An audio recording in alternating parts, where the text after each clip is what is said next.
Bus ಎಲ್ಲರಿಗೂ ನಮಸ್ಕಾರ, welcome back to Sagar Stories. ಮಗ CSK versus Punjab Kings and LSG versus KKR post match ಅನಾಲಿಸ್ಗೆ ಸ್ವಾಗತ. ಜಾಸ್ತಿ ಎಳ್ದು ಡ್ರ್ಯಾಗ್ ಮಾಡಿ ಏನೂ ಮಾಡೋಕ್ಕೋಗಲ್ಲ, ಯಾಕಂದರೆ ಎರಡು ಮ್ಯಾಚನ್ನು ಕೂಡ ಒನ್ ಸೈಡ್ ಮ್ಯಾಚು ಅಂತ ಏನು ಮಜಾ ಏನಿರಲಿಲ್ಲ ಮ್ಯಾಚಲ್ಲಿ. ನಮ್ಮ RCB ಆ್ಯಂಗಲಿಂದ ಮಾತ್ರ ಎರಡು ಮ್ಯಾಚ್ನು ಕೂಡ ನೋಡ್ತಾ ಇದ್ದಿದ್ದು. ಫಸ್ಟ್ ಮ್ಯಾಚು CSK ಗೆದ್ಬಿಟ್ಟು ಸ್ವಲ್ಪ RCB ಫ್ಯಾನ್ಸ್ಗಳಿಗೆ ಅಪ್ಸೆಟ್ ಮಾಡ್ತು ಅಂತಾರೆ. ಸೆಕೆಂಡ್ ಮ್ಯಾಚ್ನು ಕೂಡ ಏನಾದ್ರು ಅಪ್ಸೆಟ್ ಆಗೋಗ್ಬಿಡುತ್ತಾ ಗುರು, ಇಲ್ಲೇನಾದ್ರು KKR ಸೋತೋಗ್ಬಿಡುತ್ತೆ, LSG ಗೆದ್ಬಿಡುತ್ತಾ ಅಂತ ಅಂದ್ಕೊಂಡ್ರೆ KKR ಇಲ್ಲಮ್ಮ ನಾವು RCBಗೆ ಸಪೋರ್ಟ್ ಮಾಡೇ ಮಾಡ್ತೀವಿ ಅಂತ ಇವತ್ತು KKR ಗೆದ್ದಿದ್ರು. ಏನು ಗುರು ಮಾರ್ಜಿನ್ ವಿಕ್ಟ್ರಿ 90+ ಮಾರ್ಜಿನ್ ಗುರು, ಲಿಟ್ರಲಿ 100 ಕ್ಲೋಸ್ ಟು 100 ರನ್ ಮಾರ್ಜಿನಲ್ಲಿ ಗೆದ್ದಿದ್ದಾರೆ.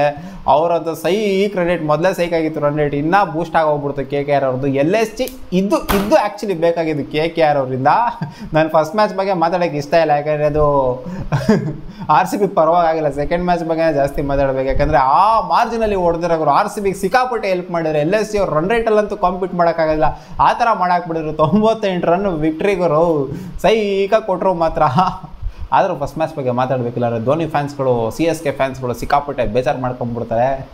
CSK ಅಲ್ಟಿಮೇಟ್ಲಿ ಗೆದ್ದು 28 ರನ್ನಿಂದ ಗೆದ್ದಿದ್ದಾರೆ ಗುರು. ಏನು ಗುರು ಆಡಿದ್ರು ಪಂಜಾಬ್ ಕಿಂಗ್ಸ್ ಅವರು, ಒಳ್ಳೆ ಜೊತೆ ಆಟ ಆಡಿದ್ರಲ್ಲ, ಆರಾಮಾಗಿ ಗೆಲ್ತಾರೆ ಅಂತ ಅನ್ಕೊಂಡಿದ್ದು. 167 ಇವ್ರಿಗಿರೋಂಥ ಬ್ಯಾಟಿಂಗ್ ಡೆಪ್ತಿಗೆ, ಬ್ಯಾಟಿಂಗ್ ಯೂನಿಟಿಗೆ ಪಂಜಾಬ್ ಕಿಂಗ್ಸು ಆರಾಮಾಗಿ ಹೊಡಿತಾರೆ ಅಂತ ಅನ್ಕೊಂಡಿದ್ದೆ. ಏನು ಹಿಂಗಾಗಿ ಹೋಗ್ಬಿಡ್ತಲ್ಲ ಅಲ್ಲಿ. ಹೌದು, CSKನೇ ಫಸ್ಟ್ ಬ್ಯಾಟಿಂಗ್ ಆಡಿದ್ದು, ಜಿಂಕ್ಸು ಬೇಗ ಔಟ್ ಆದರು.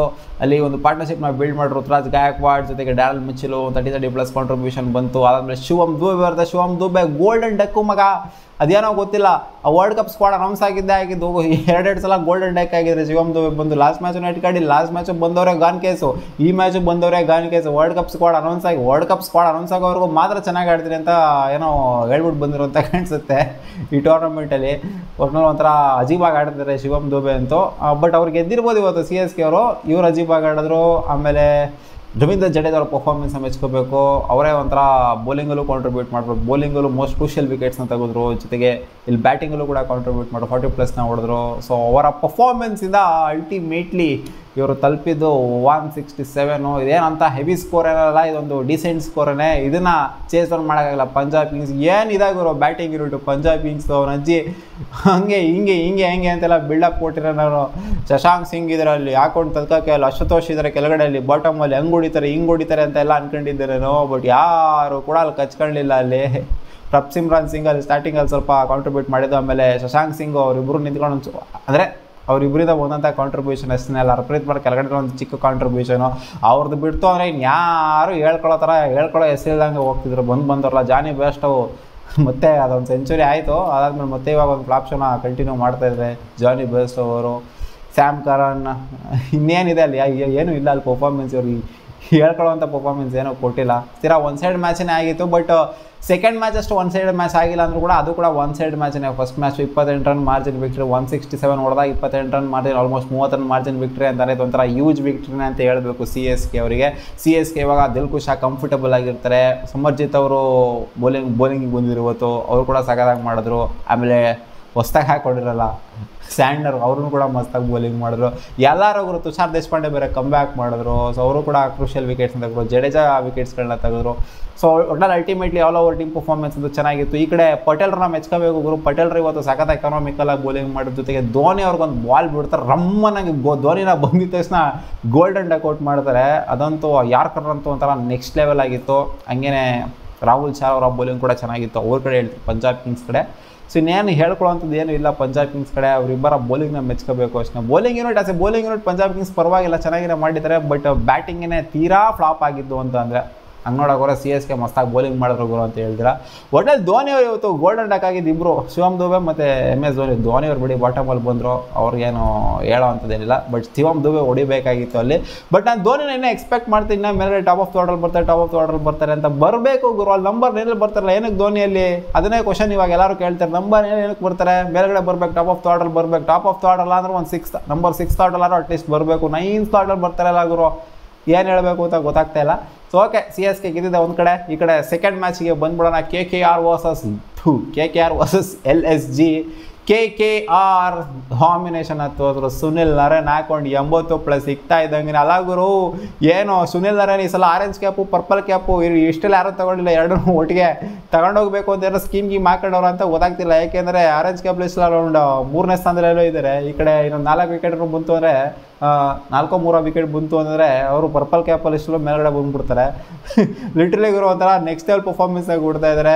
ಪರ್ಫೆಕ್ಟ್ ಆಲ್ರೌಂಡರು ಈ ಟೂರ್ನಮೆಂಟಲ್ಲಿ ಯಾರು ಅಂದರೆ ಅದು ಸುನಿಲ್ ನರೇನೆ ಗುರು. ಯಾಕಂದರೆ ಆ ಥರ ಪರ್ಫಾರ್ಮೆನ್ಸ್ ಬರ್ತಾ ಇದೆ. 80+ ರನ್ಸ್ 39 ಬಾಲಲ್ಲಿ ಅವರೇ ಅಕೌಂಟ್ ತಕ್ಕಿದ್ದು. ರಿಂಕೋ ಅಂಡ್ ರಸಲ್ ಕೇಲಿ ಇವತ್ತು ಬ್ಯಾಟಿಂಗಿಂದ ಏನೂ ಬರಲಿಲ್ಲ. ಅವರೇ ಟಾಪ್ ಆಫ್ ದ ಮೇಲ್ಗಡೆ ಆರ್ಡರಲ್ಲಿ ಬಂದರು. ಶ್ರೇಯಸ್ ಅಯ್ಯರ್ಗೆ ಮತ್ತು ರಮಣ್ದೀಪ್ ಸಿಂಗ್ಗೆ ಕಂಪೇರ್ ಮಾಡ್ತಂದರೆ ಅವರಿಬ್ಬರು ಶ್ರೇಯಸ್ ಅಯ್ಯರ್ ಮತ್ತು ರಮಣ್ದೀಪ್ ಸಿಂಗ್ ಒಂದು ಬಾಟಮಲ್ಲಿ ಬಂದ್ಬಿಟ್ಟು ಸ್ವಲ್ಪ ಕ್ಯಾಮಿಯೋ ಸಾಕಾಗುತ್ತೆ. ಎಸ್ಪೆಷಲಿ ರಮಣ್ದೀಪ್ ಸಿಂಗು ಕಡಿಮೆ ಬಾಲಲ್ಲಿ ಅರೌಂಡ್ 6 ಬಾಲಲ್ಲಿ 20+ ರನ್ ಹೊಡೆದು ಸಾಕಾಗಿ ಬ್ಯಾಟಿಂಗ್ ಆಡಿದ್ರು. ಸೊ ಆ ಕ್ಯಾಮಿಯೋಯಿಂದ 235 ರನ್ನು ಹೊಡೆದ್ರು. ಇದು ಹೊಡಿತಿದ್ದಂಗೆ ನನಗೆ ಯಾಕೋ ಇವರು ಪಕ್ಕ ಹೊಡೆಯಲ್ಲ ಅನ್ನೋ ಥರ ಫೀಲ್ ಬರ್ತಾಯಿತ್ತು. ಯಾಕೆಂದರೆ ಇಲ್ಲಿ KL ರಾಹುಲ್ ಬೇರೆ ಫಾರ್ಮಲ್ಲಿ ಕಾಣಿಸ್ತಾ ಇಲ್ಲ. ಈ ಮ್ಯಾಚ್ ನೋಡಿದ್ರೆ ಈ ಥರ ಫಾರ್ಮ್ KL ರಾಹುಲ್ ಹೇಳೋದು, ಈ ಥರ ಫಾರ್ಮ್ ಇಟ್ಕೊಂಡು ಏನು ಗುರು ಅಲ್ಲಿ ಬೇಕಾಗಿರೋದು 235 ರನ್ನು ಬೇಕು. ಅಲ್ಲಿ ಟುಕು ಆಡ್ತಾರೆ ನಮ್ಮ KL ರಾಹುಲ್ ಅಣ್ಣ. ಏನಾಗಿದೆ ರಾಹುಲ್ಗೆ ಅಂತ ಗೊತ್ತಾಗ್ತಿಲ್ಲ. ಸಿಕ್ಕಾಪಟ್ಟೆ ಕಾನ್ಫಿಡೆನ್ಸ್ ವೆರಿ ಲೋ ಆಗೋಗ್ಬಿಟ್ಟಿದೆ. ಸಿಕ್ಕಾಪಟ್ಟೆ ಕುಗ್ಬಿಟ್ಟಿದ್ರೆ ಅಂತ ಹೇಳಬೇಕು. ಬಿಡಿ ಅವ್ರು ಬ್ಯಾಟಿಂಗ್ ವಿಚಾರಕ್ಕೆ ಬರೋಣ. ಈ ಕಡೆ ಬೌಲಿಂಗ್ ವಿಚಾರಕ್ಕೆ ಬಂತು ಅಂದರೆ ಎಲ್ಲರೂ ನಾಯಿಗೆ ಓಡಿಸ್ಕೊಂಡಿದ್ದಾರೆ. ರವಿ ಬಿಷ್ಣೋಯ್ ಹೆಂಗೆ ನೋಡೋರು ಸ್ವಲ್ಪ ಎಕನಾಮಿಕಲಾಗಿ ಬೌಲಿಂಗ್ ಮಾಡಿದ್ರೆ ಅವ್ರದ್ದು 8 ಪಾಯಿಂಟ್ ಸಮಥಿಂಗ್ ಇದೆ. ಎಲ್ಲರೂ 10 ಮೇಲೇ ಎಕನಾಮಿ ಇದೆ. ನವೀನ್ ಉಲ್ಲಾಕು ಆಲ್ಮೋಸ್ಟ್ 50 ರನ್ನ ಹೊಡಿಸ್ಕೊಂಡ್ರು, 49 ರನ್ನ ಹೊಡಿಸ್ಕೊಂಡ್ರು. ಬಟ್ 3 ವಿಕೆಟ್ನ ತೆಗೆದ್ರು. ಇರೋರಲ್ಲಿ ಅವ್ರು 3 ವಿಕೆಟ್ಸ್ಗಳನ್ನ ತೆಗೆದ್ರು ಅಂತಂದರೆ ಅವರನ್ನು ಬಟ್ ಹೊಡೆಸ್ಕೊಂಡಿದ್ದಾರೆ, ಸರಿಯಾಗಿ ಇಕ್ಕಿಸ್ಕೊಂಡಿದ್ದಾರೆ ಅಷ್ಟೇ. ಇನ್ನೇನು 235 ಹೊಡೆಸ್ಕೊಂಡೇ ಇರಬೇಕು. ಎಲ್ಲ ಬೌಲರ್ಸ್ಗಳು ಹೊಡೆಸ್ಕೊಂಡಿದ್ದಾರೆ. ಎಲ್ಲರೂ 10 ಮೇಲೆ ಇದೆ ಎಕಾನಮಿ. ಇದನ್ನ ಚೇಸ್ ಮಾಡೋದಕ್ಕೆ ಅಂತ ಬರ್ತಾರೆ. ಏನು ಚೇಸ್ ಮಾಡಿದ್ರು ಗುರು ಇವರು. ಲಿಟರಲಿ ನಗು ಬರ್ತೈತೆ ನನಗೆ ಇವ್ರು ಆಡಿದ್ದು ನೋಡ್ತು ಅಂದರೆ. ಯಾರು ಕೂಡ ನಿಂತ್ಕೊಂಡಿಲ್ವಲ್ಲ ಅವರೆಲ್ಲ. ಸ್ಟೋಯ್ನಿಸ್ ಒಂದು ಸ್ವಲ್ಪ ಅಲ್ಲಿ ಇಲ್ಲಿ ಒಂದು ಸ್ವಲ್ಪ ಆಡಿದ್ರು. ಆಮೇಲೆ KL ರಾಹುಲ್ ಒಂದು ಸ್ವಲ್ಪ ಟುಕು ಆಡ್ಬಿಟ್ಟು ಒಂದು 20+ ರನ್ನ ಹೊಡೆದ್ರು 20+ ಬಾಲಲ್ಲಿ. ಅದು ಏನು ಆಡಿದ್ರು ಅಂತಲೇ ಗೊತ್ತಿಲ್ಲ. ಸ್ಟೋಯ್ನಿಸ್ ಬಂದಾಗ ಒಂದು ಸ್ವಲ್ಪ ಮೇಲ್ಗಡೆ ಹೋಯ್ತು, ಆಕ್ಸಿಲರೇಟ್ ಆಯಿತು. ಇನ್ನು ಏನಲ್ಲಿ ಯಾರೋ ಅವ್ರು ಓಪನರ್ ಹಾಕೊಂಡವ್ರೆ, ಕುಲಕರ್ಣಿನೋ ಅದು ಏನು ಆಡ್ತಾವ್ರೆ ಅಂತ ಅವ್ರಿಗೆ ಗೊತ್ತಿಲ್ಲ ಅಲ್ಲಿ.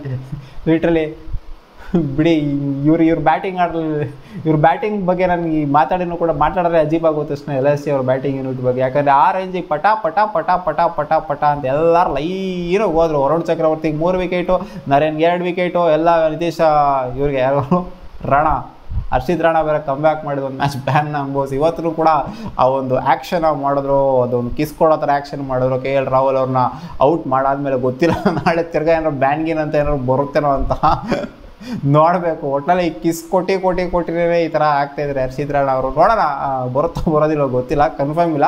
ಒಟ್ಟಿನಲ್ಲಿ ಅದೇ ಆ ರೇಂಜ್ಗೆ ಅಗ್ರೆಸಿವ್ ಸೆಲೆಬ್ರೇಷನ್ ಏನಿರಲಿಲ್ಲ. ಒಟ್ಟಿನಲ್ಲಿ KL ರಾಹುಲ್ನ ಔಟ್ ಮಾಡಿದ್ದು ಅವರೇನೆ. ರಸಲ್ ಬಂದ್ಬಿಟ್ಟಲ್ಲಿ 2 ವಿಕೆಟ್ನ ತೆಗಿತಾರೆ. ಈರಾಬೋರ್ ಅವರೆಲ್ಲ ಇವರು ಬೌಲಿಂಗ್ ಯೂನಿಟ್ ನೋಡಿ ಹಂಗೆ ಒಂಥರ ಛತ್ರಿ ಕಟ್ಬಿಟ್ರು ಅಂತ ಹೇಳ್ಬೇಕು. ಹಂಗೆ ಎಲ್ಲರೂ ನಾವು ತೆಗಿತೀವಿ ವಿಕೆಟ್ಸ್ ಅನ್ನೋ ಥರನೇ ಇತ್ತು ಅಲ್ಲಿ. ಈರಾಬೋರ್ ಅವರೆಲ್ಲ ಬಂದ್ಬಿಟ್ಟು ವಿಕೆಟ್ಸ್ ತಗೊಂಡವರು. ಎಲ್ಲರೂ ಸ್ಟಾರ್ಕಿಂದ ಹಿಡ್ಕೊಂಡು ಎಲ್ಲರೂ ಕೂಡ ಮಸ್ತ್ ಬೌಲಿಂಗ್ ಮಾಡಿದ್ದಾರೆ. ಇವರು ಬ್ಯಾಟಿಂಗ್ ಯೂನಿಟ್ ಬಗ್ಗೆ ಏನಲ್ಲ. ದೀಪಕ್ ಕೂಡಾನೋ ಅವ್ರು ಏನು ಆಡ್ತಾರೋ ಅವ್ರಿಗೆ ಗೊತ್ತಿಲ್ಲ. ನಿಖಲಸ್ ಪುರಾನೋ ನಿಜ ಲಿಟ್ರೆ ನಗು ಬರುತ್ತೆ. ಆ ಬದೋನಿ ಬಂದರು. ಸ್ಟಾಯ್ನಿಸ್ ಅದೇ ಏನು ಎಲ್ಲ ಮ್ಯಾಚು ಸ್ಟಾಯ್ನಿಸ ಹೊಡೆಯೋಕ್ಕಾಗತ್ತಾ? ಏನೋ ಒಂದು ಮ್ಯಾಚ್ ಹೊಡಿತಾರಪ್ಪ ಪಲಾಕಾಗಿ. ಎಲ್ಲ ಮ್ಯಾಚನ್ನು ಸೆಂಚುರಿ ಹೊಡಿಬೇಕು, ಸೆಂಚುರಿ ಹೊಡೆದು ಗೆಲ್ಲಿಸ್ಬೇಕು ಅಂದರೆ ಆಗುತ್ತಾ? ಅಲ್ಲಿ ಪಾಪ ಕೃಣಾಲ್ ಪಾಂಡ್ಯ ಬಂದರು ಕೆಳಗಡೆ. ಯಾರ ಕೈಲೂ ಏನೂ ಆಗಲಿಲ್ಲ. ಅಲ್ಲಿ ಬೇಕಾಗಿರೋದ್ರಂದ್ರೆ ರನ್ ಕಿತ್ಕೊಂಡು ಹೋಗಿತ್ತು. ಟರ್ನರು ಆಮೇಲೆ ಎಲ್ಲ ಬಂದ್ಬಿಟ್ಟು ಮಕ್ಕ ಸೋರ್ಕೊಂಡು ಹೋದ್ರು ಅಷ್ಟೇ. ಇನ್ನೇನು ಇರಲಿಲ್ಲ. ಆಲ್ ಔಟ್ ಆದರು. 98 ರನ್ ವಿಕ್ಟ್ರಿ ಆಯಿತು. ಇನ್ನೇನು ಹೇಳ್ಕೊಳ್ಳೋವಂಥದ್ದೇನಿಲ್ಲ. ಏನಾದ್ರು ಕ್ಲೋಸ್ ಬಂದಿತ್ತು ಅಂದರೆ ಮಜಾ ಇತ್ತು ಅಂದರೆ ಮ್ಯಾಚಲ್ಲಿ ಯಾರು ಹೇಳ್ಬೋದು. ಈ ಥರ ತೀರಾ ಒಂದು ಸೈಡ್ ಮ್ಯಾಚ್ ಆಯ್ತಾರೆ ಏನಂತ ಹೇಳ್ಕೊಳ್ಳಿ ನೀವು ಮ್ಯಾಚ್ಗೆ. ನೀವು ಕಾಮೆಂಟಲ್ಲಿ ಹಾಕಿ. ಒಟ್ಟಿನಲ್ಲಿ ಸೆಕೆಂಡ್ ಮ್ಯಾಚ್ ಅಂತೂ ನಮ್ಮ RCBಗೆ ಸಿಕ್ಕಾಪಟ್ಟೆ ಖುಷಿ ತಗೊಂಬಂದು ಕೊಟ್ಟಿರುತ್ತೆ. ಯಾಕಂದರೆ RCBಗೆ ಬೇಕಾಗಿರುವಂಥ ಮಾರ್ಜಿನಲ್ಲೇ ಹೊಡೆದಿದ್ದಾರೆ KKR ಅವರು LSGಗೆ. ಸಿಗೋಣ ಮುಂದಿನ ವಿಡಿಯೋದಲ್ಲಿ ಗಾಯ್ಸ್. ಬಾ.